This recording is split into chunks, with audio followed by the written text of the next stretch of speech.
Alors dans le cadre des conseils à ceux qui viennent d'arriver sur le site Poker 770 et qui veulent progresser, on aborde un sujet qui est l'évidence même, qui est primordial, c'est la position au poker. Vous qui avez déjà passé quelques instants sur les tables de poker770.com, vous avez évidemment remarqué de manière intuitive que si vous jouez dans les blindes, under the gun ou au contraire au bouton, eh bien vous ne jouez pas du tout de la même manière. L'énorme avantage que vous aurez en jouant en position tardive, c'est-à-dire à partir du hijack, cut-off ou le bouton, c'est que vous avez une information sur ce que les joueurs avant vous ont fait. Commençons par le début.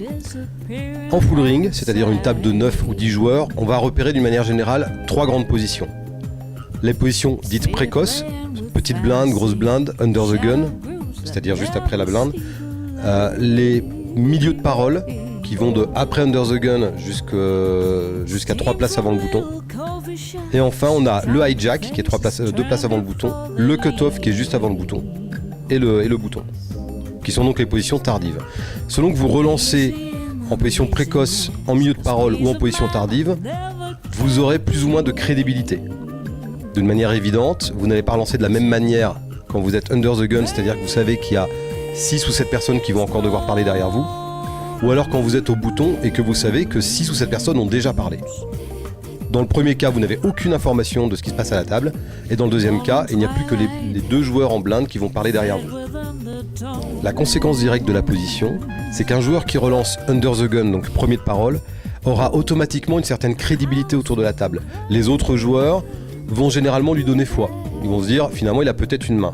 Alors que le même joueur qui relance au bouton dans un pot qui n'a pas encore été ouvert, les joueurs vont plus souvent lui attribuer une tentative de vol que de systématiquement lui attribuer une belle main. Mettons-nous en situation de manière très simple. Vous êtes under the gun, vous touchez As-Dame, vous décidez de relancer. Vous savez implicitement que les joueurs vont généralement vous donner du crédit, une certaine légitimité parce que vous êtes tôt dans la parole. Et là, vous vous rendez compte qu'un joueur en milieu de parole décide de payer et la big blind complète. Il va falloir que vous commencez à vous poser des questions. Si les gens vous donnent une légitimité et vous payent quand même, c'est souvent qu'ils ont une belle main.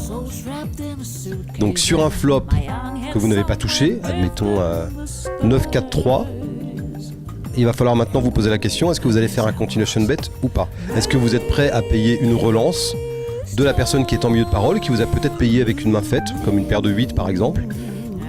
Voilà, donc c'est toutes ces stratégies-là qui vont rentrer en compte selon la position à laquelle vous relancez en début de coup. Il est évident que la main As-Dame au bouton, vous ne la jouerez pas du tout de la même manière.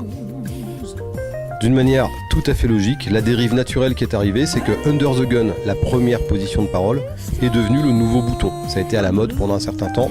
Comme toutes les modes, c'est en train de passer, ça va revenir. C'est-à-dire que les joueurs professionnels se sont dit, après tout, quand on relance under the gun, tout le monde nous donne du crédit, tout le monde croit qu'on a une main. Pourquoi ne pas relancer avec 2 merguez, une poubelle? Donc maintenant on va aller un petit peu plus loin, on va faire une très légère introduction à ce qu'on appelle le metagame. Mise en situation, un joueur en début de parole relance. D'après ce qu'on vient de dire, il a du crédit. La table d'une manière générale va le croire, va lui donner une main.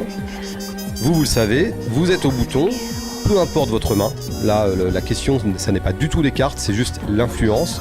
Vous allez maintenant sur-relancer, parce que vous vous dites qu'il sait qu'il a du crédit, il sait que vous le savez, et que si vous le sur-relancez quand même, c'est probablement que vous avez une bonne main. Donc ça, c'est une manière, généralement, de prendre un pot pré-flop assez confortable. Et en plus, ça va vous donner une information très importante, c'est que si lui décide de payer pré-flop, c'est là il a probablement une main. Et en plus, ça ne sera pas confortable pour lui, puisqu'il n'aura pas la position quand le flop sera sur la table. Il devra parler en premier, et vous saurez ce qu'il va le faire. D'une manière générale, la position est donc un des facteurs primordiaux à prendre en compte avant de prendre une décision à la table. Bon jeu à vous. Si certains des termes que j'ai utilisés dans cette vidéo n'ont pas été très clairs, vous pouvez toujours vous référer au lexique qui est également mis en ligne. À bientôt.